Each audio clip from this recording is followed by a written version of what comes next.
اعوذ باللہ من الشیطان الرجیم بسم اللہ الرحمن الرحیم الرحمن علم القرآن خلق الانسان علمہ البیان۔ اس ماہ رمضان کے اندر ایک ایسی رات ہے جو 1000 مہینے سے بہتر ہے، اور اس کو تلاش کرنے کا حکم دیا کہ جو آخری عشرہ ہے اس کی 60 راتوں کے اندر اس کو تلاش کریں۔ سورہ رحمان کی ان 4 آیات کے اندر اللہ تعالیٰ نے فرمایا کہ رحمان نے قرآن سکھایا اور انسان کو پیدا کیا اور اسے بولنا سکھایا۔ اب ساری کی ساری دنیا، ساری کی ساری کائنات، اس کے اندر جتنے بھی حیوان، چرند پرند، آسمان، سورج، چاند، ستارے، اللہ تعالیٰ فرماتے ہیں کہ یہ سارے کے سارے انسان میں نے تیرے لیے پیدا کیا۔ فقط انسان کے بارے میں اللہ تعالیٰ یہ فرماتا ہے کہ وما خلقت الجن والانس الا لیعبدون، کہ انسان اور جن کو میں نے اپنی عبادت کے لیے پیدا کیا اور اشرف المخلوقات بنایا، ساری مخلوقات کے اندر افضل بنایا۔ یا ایھا الناس قد جاءتکم موعظۃ من ربکم وشفاء لما فی الصدور وہدی ورحمۃ للمؤمنین۔ اے لوگوں، تمہارے پاس تمہارے رب کی طرف سے ایک ایسی چیز بھیج دی گئی ہے کہ جو نصیحت ہے، اور جو تمہارے دلوں کو روگ لگ چکے ہیں، جو تمہارے دلوں کو بیماریاں لگ چکی ہیں، اس کے لیے اس کے اندر شفا ہے، اور مومنوں کے لیے یہ رحمت ہے۔ اللہ تعالیٰ فرماتے ہیں کہ جو ہمارے دل ہے نا، دل اگر یہ پتھر دل ہو جائے، اگر اس کے اندر کوئی سختی آ جائے تو یہ پتھروں سے زیادہ سخت ہوگا، یہ پہاڑوں اور چٹانوں سے زیادہ سخت ہوگا، کیونکہ پہاڑ اور جو چٹانیں ہیں وہ اللہ کے خوف سے ریزہ ریزہ ہو جاتی ہیں، اور یہ پہاڑ اور چٹانیں تو وہ ہیں کہ جن کے اندر سے اللہ کے خوف سے چشمے بہنے لگتے ہیں۔ لیکن حضور صلی اللہ علیہ وسلم نے فرمایا کہ اگر انسان کا دل یہ اگر پتھر ہو جائے تو پھر کوئی ایسی چیز نہیں ہے کہ جو اس دل کو نرم کرے سوائے قرآن پاک کی تذکیر کے۔ اس کی آپ تذکیر کریں گے تو یہ تمہارے دلوں سے زنگ کو دور کر دے گا اور تمہارے دلوں کے اندر نرمی پیدا کرے گا اور تمہارے اندر خوف خدا پیدا کرے گا۔ ہمیں کاروبار کیسے کرنا ہے، ہمیں تجارت کیسے کرنی ہے، ہمیں شادی بیاہ کیسے کرنے ہیں، ہمیں اپنے رشتہ داروں کے ساتھ، اہل و عیال کے ساتھ معاملات کیسے کرنے ہیں، یہ سارے کے سارے معاملات ہمیں قرآن پاک کے اندر اللہ تعالیٰ نے بیان فرمائے ہیں۔ لیکن المیہ یہ ہے کہ اس قرآن پاک کو ہم سمجھتے نہیں ہیں۔ ہم قرآن پاک کے ختم پہ ختم کیے جاتے ہیں اور قرآن پاک کو گھروں کے اندر کسی ایسی مقدس جگہ پر رکھتے ہیں کہ جہاں تک ہمارا ہاتھ بھی نہ پہنچتا ہو۔ لو انزلنا هذا القرآن على جبل لرأيته خاشعا متصدعا من خشية الله وتلك الأمثال نضربها للناس لعلهم يتفكرون۔ یہ لوگوں، اگر ہم اس قرآن پاک کو کسی پہاڑ کے اوپر نازل فرماتے تو وہ پہاڑ اس کی ہیبت سے، اس کے بوجھ سے ریزہ ریزہ ہو جاتا۔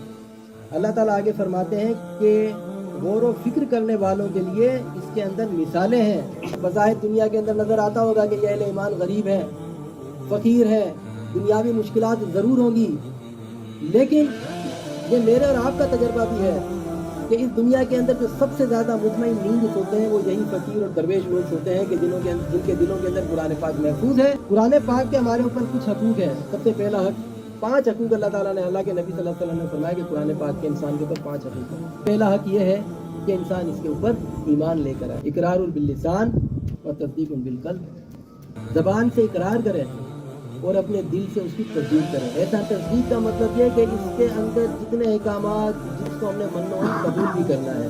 دوسرا حق قرآن پاک کا یہ ہے کہ ہم اس کی تلاوت کریں، ورتل القرآن ترتیلا، قرآن پاک کی تلاوت پوری تجوید کے ساتھ کرنی ہے۔ قاری اگر اس کی قرأت کر رہا ہو تو ساری دنیا اس کی طرف پلٹ آتی ہے۔ اندر اللہ تعالیٰ نے اتنی تاثیر رکھی ہے کہ اگر آپ اس کو بہت اچھے سے تلاوت کریں تو سننے والوں کو اس کے اندر سرور آتا ہے، مزہ آتا ہے، وہ اس کے اندر محو ہو جاتا ہے۔ ساری دنیا کی فکروں کو، ساری دنیا کی خواہشات کو، ساری دنیا کی ضروریات کو وقتی طور پر بھول بیٹھتا ہے اور اللہ کے اس کلام کے اندر محو ہو جاتا ہے۔ اللہ تعالیٰ نے اس کلام پاک کے اندر ایسی تاثیر رکھی ہے۔ تیسرا حق تذکیر و تدبر ہے۔ وَلَقَدْ يَسَّرْنَا الْقُرْآنَ لِلذِّكْرِ فَهَلْ مِن مُدَّكِرٍ۔ قرآن پاک کو ہم نے سمجھنے کے لیے آسان بنایا ہے، کوئی ہے جو اس کے اوپر غور و فکر کرے؟ قرآن پاک کا چوتھا حق ہے ہم اس کے اوپر عمل کریں۔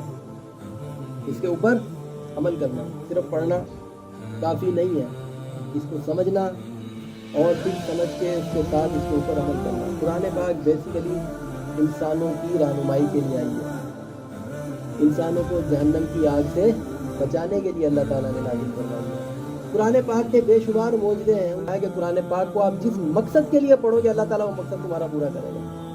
अगर हमने कुरान पाक को इस मकसद के लिए पढ़ा कि अल्लाह ताला ये हमें दुनिया के अंदर शोहरत दे, तो हमें शोहरत मिलेगी। अगर हम कुरान पाक को इस मकसद के लिए पढ़ें कि अल्लाह मेरे कारोबार में बरकत हो, तो इंशाल्लाह कारोबार में भी बरकत होगी। और अगर हम कुरान पाक को इस मकसद के लिए पढ़ें कि हमारे मुर्दे बख्शवाए, तो इंशाल्लाह ये मुर्दों की बख्शिश का भी दरिया बनेगी। लेकिन अगर कुरान पाक को हम इस नीयत से पढ़ें कि अल्लाह ताला ये हमारी बख्शिश का जरिया बने, तो ये हमारी बख्शिश का जरिया भी बनेगी। देखिए, मरने के बाद हमारे अमाल का हिसाब किताब है। मरने के बाद हमारे अमाल का हिसाब किताब है। हम दुनिया में जीते जाते अल्लाह की नाफरमानियाँ क्यों करते हैं? हम क्यों अपनी ज़िंदगी के अंदर अल्लाह ताला के इस कलाम को और इसको समझने की कोशिश नहीं करते और इसके ऊपर अमल क्यों नहीं करते?